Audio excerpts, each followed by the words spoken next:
morning to my future employer. My name is Chita Batumagadan. I am 36 years old. I live in Eastern Bubungan, Ramon Magsaysay, Zamboanga del Sur. And I am married. I have one daughter and she is now 14 years old.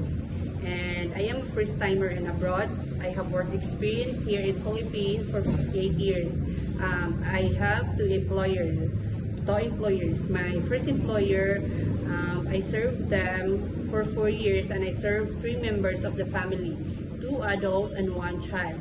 My duties and responsibilities is to take good care of the child, do the changing diapers, give her food, vitamins, do the laundry and iron clothes.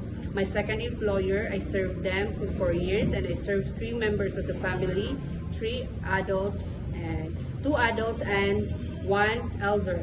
My duties and responsibilities is to take good care of the elder, give her vitamins, maintenance, food, do the laundry and iron clothes. I am hardworking, responsible, honest, and if I have given a chance to work in Hong Kong, I will be responsible, honest, and hardworking, and obey instruction. And thank you and good morning.